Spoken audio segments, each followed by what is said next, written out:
Hello po mga kapraps. Dito tayo ngayon sa isang property na for sale.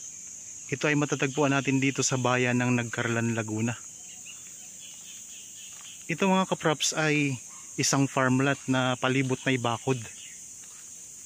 At tabing-tabi lang po ng kalsada mga kapraps. Ito na yung property. Bali itong frontage muna ang ipapakita ko sa inyo. So napakaganda nito mga kapraps. Ang sukat ng property na ito ay 2,275 square meters. Ito ay titulado.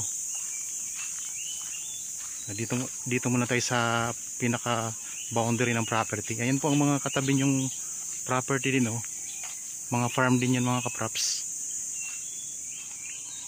And ito po ang pinaka boundary ng property. Yan. Simula dito, yan, mayroon na rin yung barbed wire sa taas. Ayan, may barbed wire din po yan sa taas ng simentadong bakod. So safe na safe itong property, So ito yung simula hanggang doon po. So ang frontage nito mga kapraps ay napakahaba. Nasa 170 meters. At meron din itong linya ng kuryente at saka tubig. So maya maya po papasok tayo, sasamahan nyo lang po ako. Papasok tayo doon sa loob para makita natin kung gaano kaganda itong property. Ito yung mga katabi, yung kaharap, katapat na property din naman. Kasi may mga viewers tayo na gustong makita yung mga katabi din ng property. Kaya yan, ang ganda din ng katabi niya.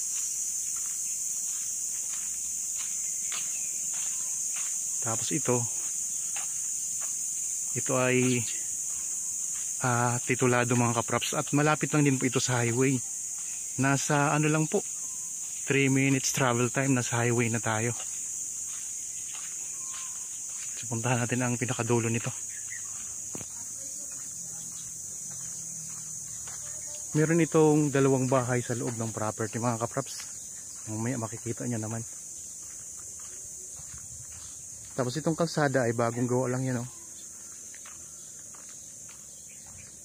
So safe na safe po ito kasi ayan po, may barbed wire pa siya sa ibabaw ng sementadong pader mga kapraps.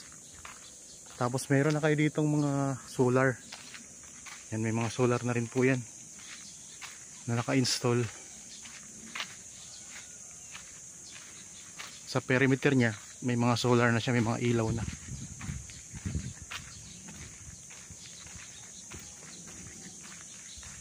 Yan, hanggang dito po sa poste mga kapraps. Ayan ang poste. So yun yung pinakadulong boundary. Tingnan natin yung katabi ng property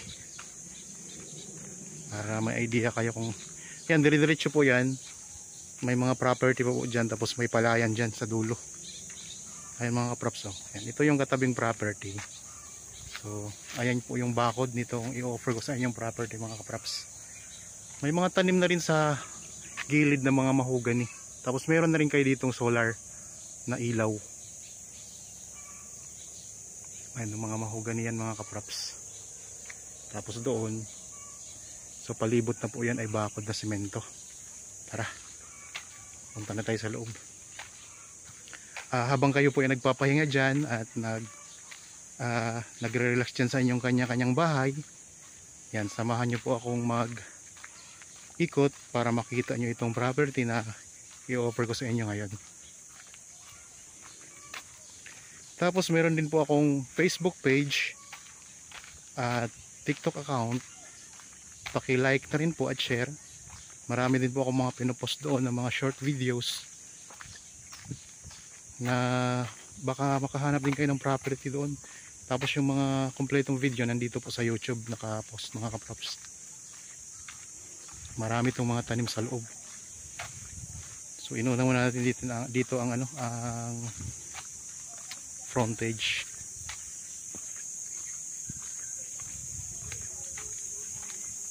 Yan, ito po, may gate kayo dito na malapad na rin. Kasyang-kasya yung sasakyan dito mga kapraps. Yan, so mga ano siguro 6 na metro itong gate. Tara, pasok po tayo. Sige, punta mamaya, tatawag Okay. kita, kakutapin kita. Yan, dito na tayo sa loob ng property mga kaprops. So dito sa pinaka entrance ng property ay may tanim tayo dito na pine tree. Tapos ayan, mayroon kayong parking area. Mayroong tanim dito na rambutan. Tapos dito may parking area kayo mga kaprops. Napakalawak dito ng parking area. Tapos may mga tanim na rambutan. Mayroong puno ng niyog. Ito yung mga sakop na bahay mga kaprops. Yan, mayroon ditong isang bahay. Tapos doon mayroon din. So titingnan natin yan mamaya. Dito muna tayo sa may dulo.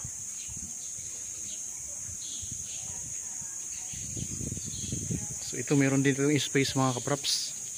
Pwede kayong mag-alaga dito ng mga manok. Kung ayun, may mga alaga silang ano dito, mga itik mga kaprops. Yan, meron ditong lansones. Ang gandang property. May maliit na puno ng mangga na bagong tanim. Ito maraming rambutan.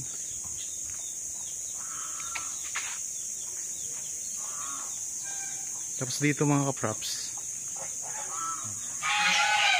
yan daming mga alaga nilang mayroong gansa, may pabo, mayroong mga itik oh. Tapos marami siyang mga tanim dito. Ayan, maraming mga puno ng lansones. Tapos marami ding rambutan, mangga. Yan, may mangga din tayo. Ito guyabano. Marami na ring bulaklak ang guyabano mga kaprops oh. Tapos mga lansones, marami na ring bulaklak. Dito sa bahaging ito ng property, ayan, maraming mga tanim na iba-iba. So meron din tayo ditong mga saging doon sa dulo. May saging din po. Tapos may mga kulungan po ng mga alagang hayop dito.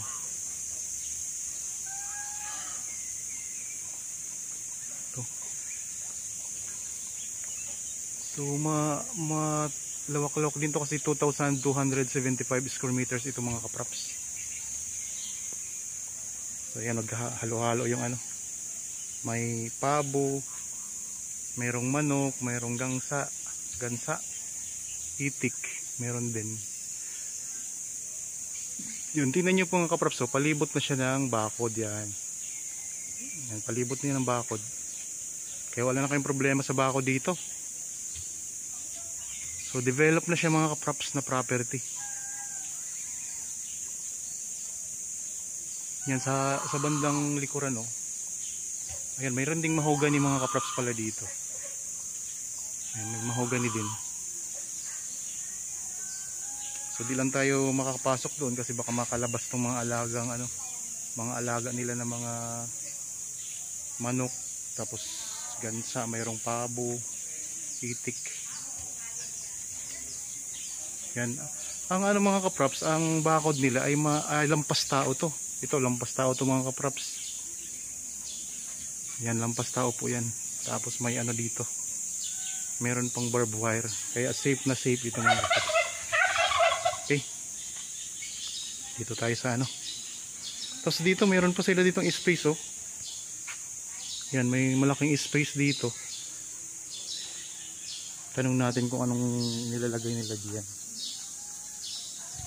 Yan, meron ding puno ng langka at saka santol. Yan, dito sa bungad ng property mga kaprops, meron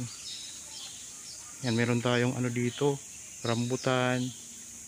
Yan, sa bandang gate yan mga kaprops oh. May rambutan tayo. Meron tayong langka. Tapos meron tayong lansones. Dito mayroong puno ng santol. Tapos dito, kuya, ano nga to dito kuya? Po. Ano po ito dito? Bahay po ito? Bahay din po ito? Ito po? Ha?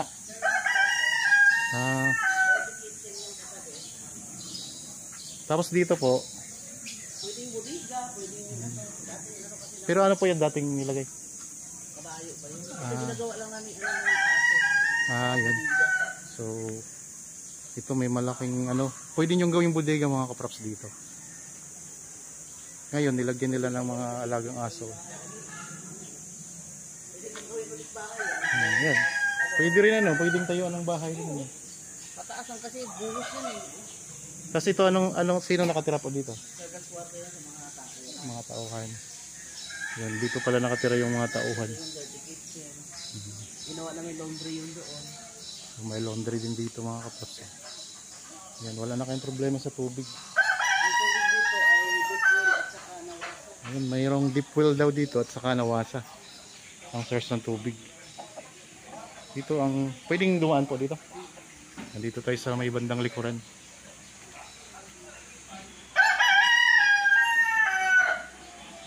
So ito yung pinakalikurang bahagi ng property. Electric tank ng dito lang ang. Pwede ka kang dumaan doon? Pwede ka lang ito.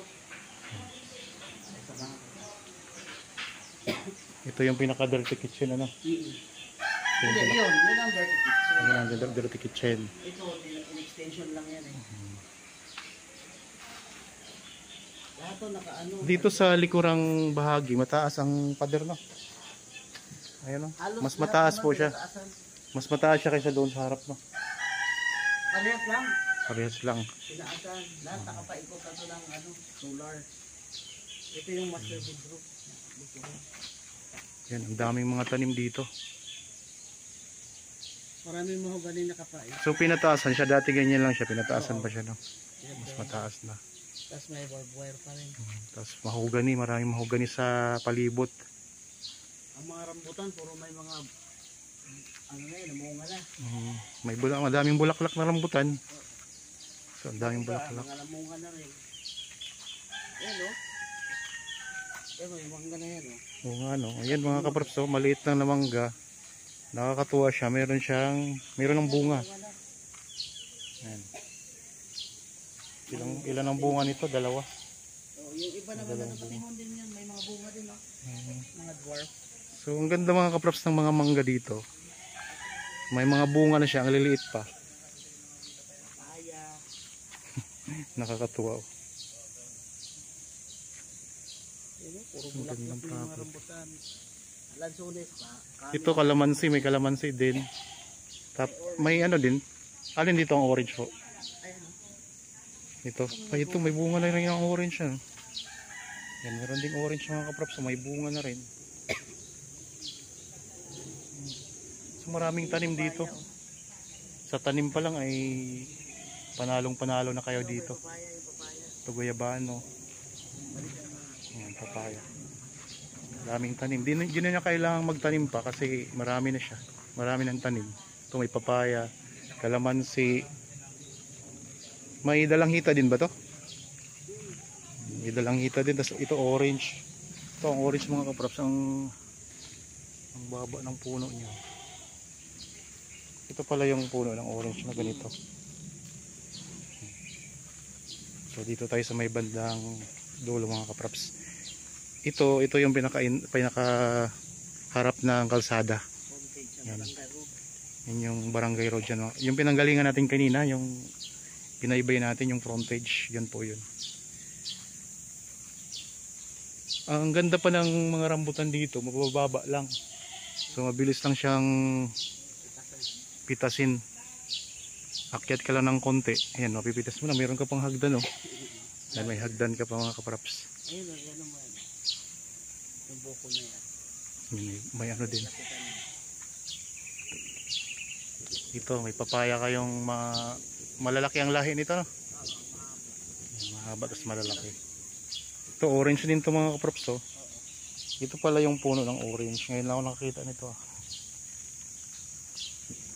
May atis pa dito. Ito kalamansi, may mga bunga na rin. Tapos dito may atis. Dami. Ito ano po ito? Santol. Santol, Bangkok. Santol, Bangkok ang lahi nitong santol. Tapos may langka. May durian din. Saan po? Lolo. Ito, mayroon kayong chiko no? Chiko ha. Ang daming mga tanim mga kaprops. Sari-sari. Dito sa gilid, ayan, may mga mahogany. Tapos meron din tayong rambutan dito. May papaya pa. Mga gabi. May mga gabi din mga kaprops. So, tanim sila. Tapos palibot na siya ng solar. Ang galing. Ganda. So may puno ang papaya dito sa gilid. Tapos may mahogany. Then may solar kayo dito mga kaprops. Palibot na siya mga kaprops ng ilaw na solar na. Wala na kayong gastos sa kuryente sa mga ilaw dito sa palibot ng property. Yan, ito yung pinaka corner ng property. So yan. Palibot din po yan ng barbed wire mga kaprops. Bukod sa sementado, mataas na pader, palibot na rin po siya ng barbed wire.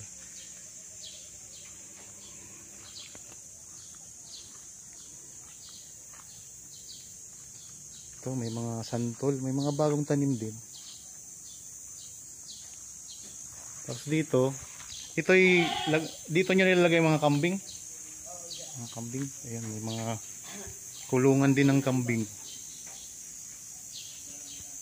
Maganda mga kaprops, talagang develop na. Ayan o, kambing.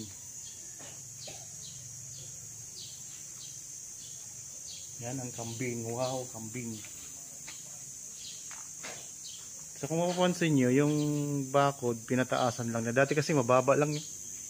Pero ngayon, tingnan nyo mga kaprops. Lampas tao na siya. Saka puro paikot yan ng solar, kahit hindi ka nagagamit ng ilaw sa... Ayan, so less expense na kayo dito sa ilaw, no? Sa gabi wala nang ilaw yan na lang. Ayan ang mga props, palibot na siya, may ilaw na, solar. Hanggang 6 o'clock Diretso po yan doon. eh. Naubos siya 6 o'clock, sakto. Oo. Ang galing, ano. So Maliwanag na. hanggang, at saka pagdating ng 6 o'clock, charge na naman kasi may na naman, araw na naman. Ito mga kaprops, may mga mahogany din dito. So halos palibot yata. So, halos palibot, paikot. May mahogany maliban sa harapan, ano. Oo. So meron din pala ditong puno ng niyog. Ang daming bunga. Yun po. Daming bunga, oh. So ilang puno ng niyog to? 2, 4. Mga maliliit po yung isa eh. May mga tinanim pa na maliit. 4 na puno na malalaki. Tapos may mga maliliit pa silang tinanim dito. Ayan. So dito tayo mga kaprops. Ito marami din dito mga ano. Ano nga po ito? Kakao. So may mga kakao silang bagong tanim. Ikaw lang nagtanim dito? Hindi, may ibang hardinero dito. Ibang hardinero. Kaya nga kasi nag-uulan. Ano ang pong tawag dito? Yung mabango to eh. Balanoy.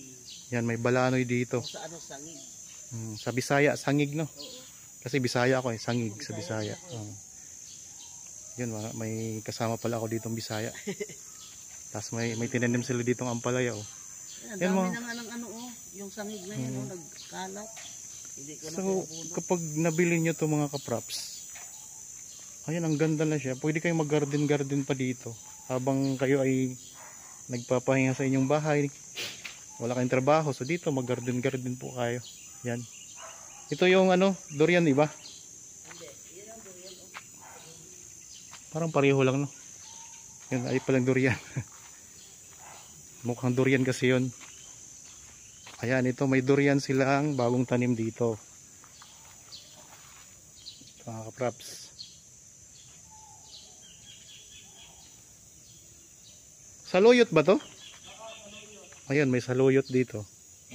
May mga gulay ka, may mga prutas ka na, may mga gulay ka pa. Ang daming mga gulay mga kaprops. Tapos ito, yan, may pinya pa nga, oh. Tapos ito, may chiko pa sila.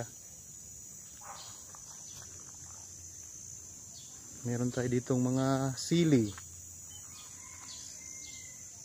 Tapos merong mga dito, talong. Garden. Small garden.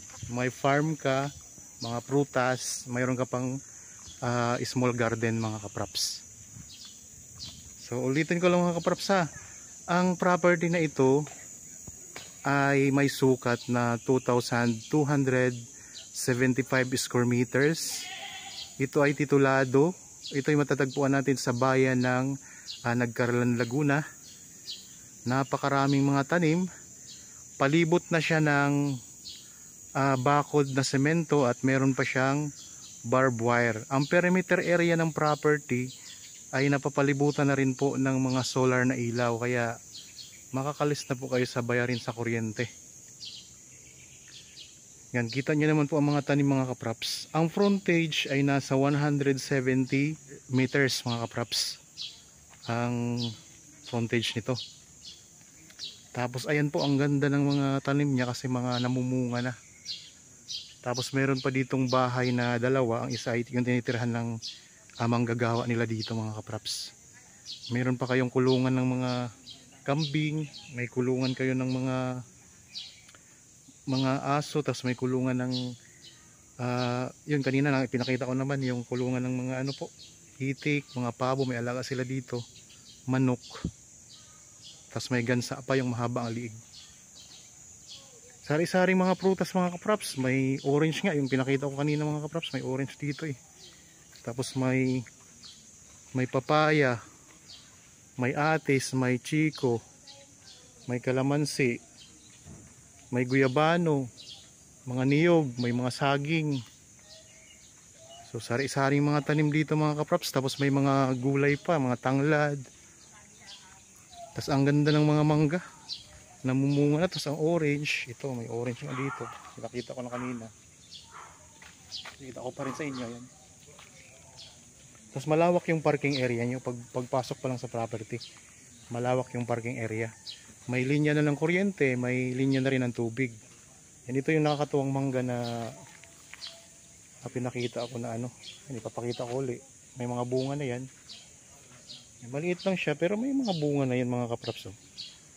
May mga bagong tanim na niyog. Tapos may mga palibot siya na mahugani sa property ng kapraps.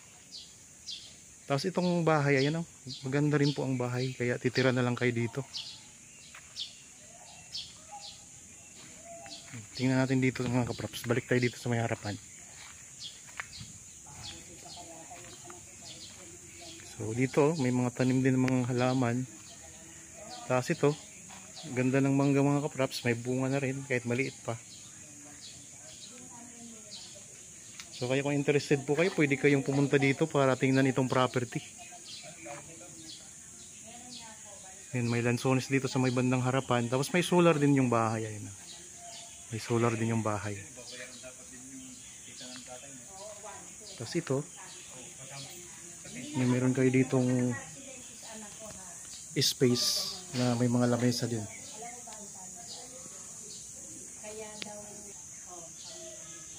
Tapos mga kapraps, ayan o. So, doon sa farm ninyo na maraming tanim, mayroon din silang nilagay na bako dito na bakal yan. So, nakabakod yung yung farm na sa gilid ng bahay mga kapraps. Ayan, meron din silang gate yan. So, kung sakaling gusto nyong makita yung pinakaloob ng bahay, pwede po kayong pumunta dito, pwede nyong actual na bisitahin para kayo mismo ang makapunta dito sa loob at makita nyo yung loob ng bahay mga kapraps. So ayan, dito tayo, balik tayo dito sa ano, meron pa kayong duyan dito sa harapan, no?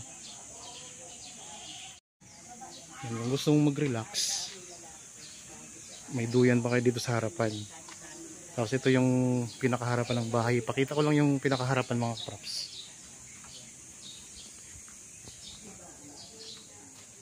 Ayan siya. Ang ibang mga detalye, makikita nyo po sa description box at sa title nitong video. Tapos po, kung sakaling may mga gusto kayong itanong, pwede kayong tumawag sa amin. May mga contact details tayong nakalagay sa screen ninyo. Mayroon tayong Viber, cellphone number, at saka Facebook Messenger mga kapraps. Yan, may terrace kayo dito na malawak. Parang nilagyan nila ng extension para malawak yung space. Okay. Yan, dito na tayo uli ngayon sa may pinaka front ng gate. Yan, yung pinaka front ng gate mga kaprops. Yan lang ang gate oh.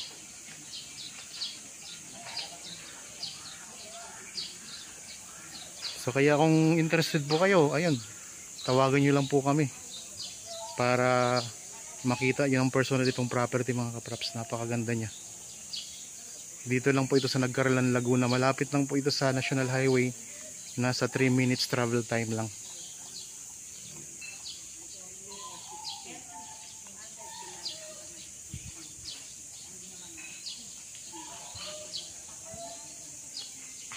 Yan, okay po mga kaprops. Sa mga bago pa lang sa aking channel at napadaan lang dito sa aking channel, huwag niyo pong kalimutang mag-subscribe at pindutin na rin po ang notification bell para maging updated kayo sa mga bagong property na i-offer namin sa inyo. Maraming salamat po. Lagi tayong mag-iingat at God bless po sa ating lahat mga kaprops.